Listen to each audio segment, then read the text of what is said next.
Hello there, I'm a vegetarian, as you can probably tell by my awesome t-shirt. Wow, your t-shirt sure showed me. I don't get that. I really don't get that. I'm sorry, I'm not trying to be insulting, I'm not trying to be mean to you, I'm not trying to, like, you know, hurt your feelings or nothing, but I don't understand the whole, ooh, here's my opinion plastered to a t-shirt in oversimplified terms for you.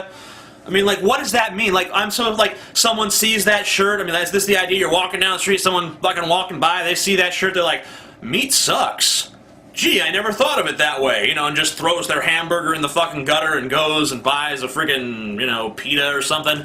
I don't understand it. Like, I was an Obama supporter. I mean, I was a big Obama supporter. I mean, you know, I still am. I think he's gonna be a pretty decent president. I'm hoping he can get us out of this mess a little bit.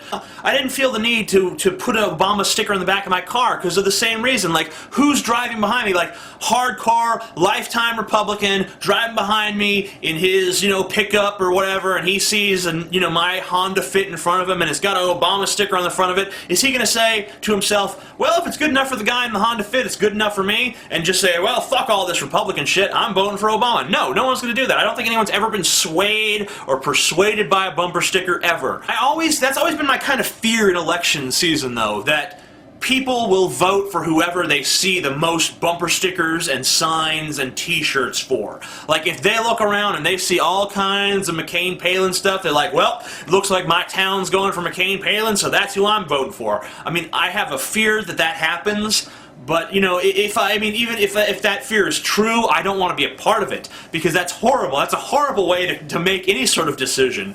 But on an individual level, I don't think that anyone looks at my opinion on the back of my car or on the front of my t-shirt or wherever and says, yeah, that guy's right. He changed my mind. Now, maybe your excuse for your t-shirt is going to be, well, it inspires discussion. People see the t-shirt and they come up to me and they ask about it, and then I launch into my diatribe. You know what? If you feel so strongly about it that you feel the need to wear a t-shirt about it, that you're trying to get people to start conversations about it with you, then here's what you do.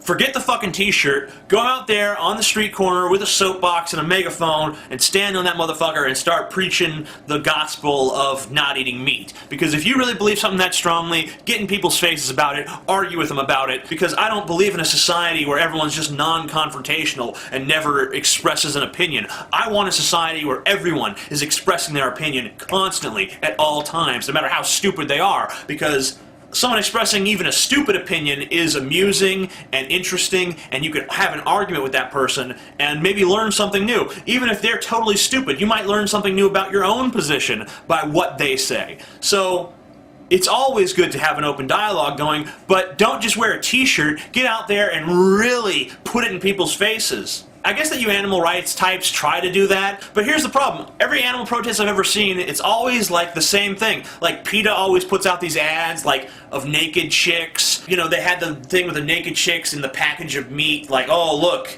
how equivalent it is to kill animals and kill people. See how it's the same thing? All these naked chicks are just making me horny. That's all this is doing for me. The only logic I can see behind using naked chicks to promote animal rights is just them saying, look at all these hot chicks involved in animal rights. You should become an animal rights guy so that you have a chance at scoring this fine ass. That's the only logic I can see, but that doesn't seem to be the logic they're trying to use. It seems to be like they're trying to use the logic that, look, the death of animals is the same as the death of people, and I don't believe that. Okay, so the main reason that I'm a vegetarian is because I don't want to be responsible for the suffering and slaughtering of innocent animals. Every life form on this planet has to eat other life forms to survive, right?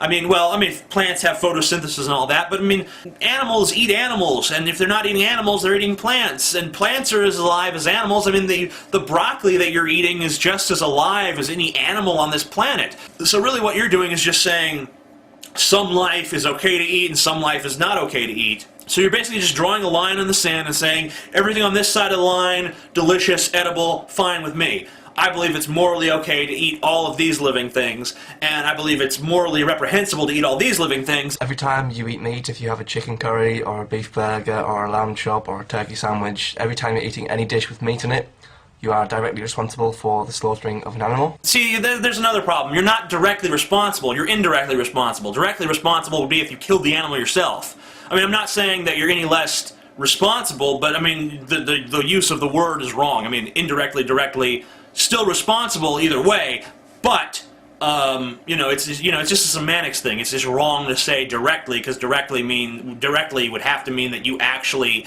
picked up a hammer and bashed a cow's brains in or something, which sounds fun and interesting, but I've never done it personally. This is the United States of America. You're obviously not a citizen of the United States, but here in America, we kill our own meat a lot of the times, especially here in the South. I mean, my little brother Stevie just shot his first deer not too long ago, and they cooked that motherfucker up in a bunch of little sausages and shit. I've got some of them sausages in my freezer right now, and I saw that thing get slaughtered and all that. I mean, it's not equivalent to a human being. It's not, I didn't feel the same stirring of emotion that I did if it was a human being being, cut open under my porch. It just didn't feel the same to me. And maybe it would feel the same to you, and I'm not trying to validate my opinion or invalidate yours by saying that I didn't feel that way. But you have to understand that it's just a matter of feeling. It's just a matter of you saying, oh, those animals, I view them as the same as people, and me saying, no, I really don't.